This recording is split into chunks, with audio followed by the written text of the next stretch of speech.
যে কাঁচা সড়কটি দেখছেন এটি কিন্তু পুরো 18 ফিট সড়ক। আর এই 18 ফিট সড়ক ধরে আসার পরেই যে জমিটি আপনি দেখতে পাচ্ছেন সেই জমিটি কিন্তু বিক্রি করা হবে। এখানে রয়েছে পুরো 10 শতাংশ জমি।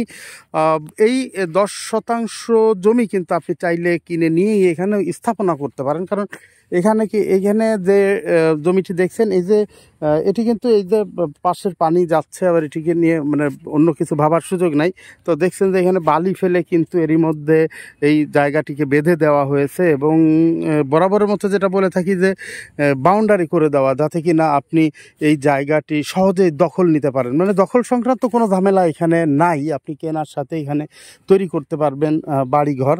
তো আমরা দেখছি যে হরিসভায় রয়েছি এবং হরিসভায় এই যে রেজাউলের চায়ের দোকানের পাশ দিয়ে যে রাস্তাটি এসেছে সেই রাস্তা ধরে এসেই কিন্তু এই জমিতে আপনি আসতে পারবেন এবং চাইলে এখানে আপনি বাড়িঘর করতে পারবেন। আশেপাশে কিন্তু বাড়িঘর অলরেডি রয়েছে, আমরা দেখছি যে এই যে বাড়িঘর রয়েছে, এই যে আরও পাশে বাড়িঘর রয়েছে। তো অপেক্ষাকৃত এই জায়গাটার দাম কিন্তু কিছুটা কম।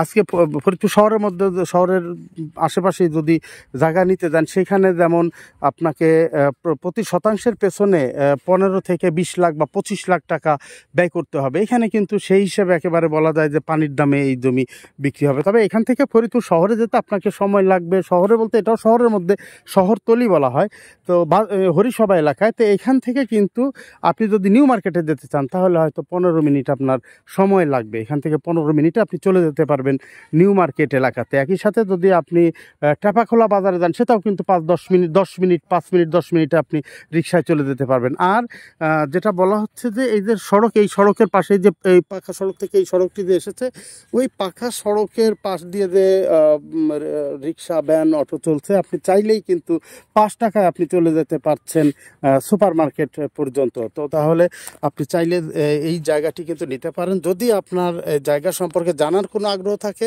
বা জানতে চান তাহলে স্ক্রিনে দেওয়া নম্বরে হোয়াটসঅ্যাপ নম্বর, এই হোয়াটসঅ্যাপে আপনি SMS করতে পারেন এবং SMS করার আপনার যে কোনো প্রত্যাশা বা আপনার প্রশ্নের উত্তর কিন্তু দেয়া হবে। তো দেখুন যে আমরা দেখছি যে সেই জমিটি, যে জমিটি বলা হরিসভার মধ্যে এবং 18 ফিট চওড়া সড়কের পাশে, এই সড়কটি কিন্তু পাকা হয়ে যাবে। এই যে বৃষ্টিটা শেষ হলেই কিন্তু এই সড়কে ইট বসবে এবং ইট বসার সাথে সাথেই কিন্তু এই জায়গাটির দামও আরও অনেক বেড়ে যাবে।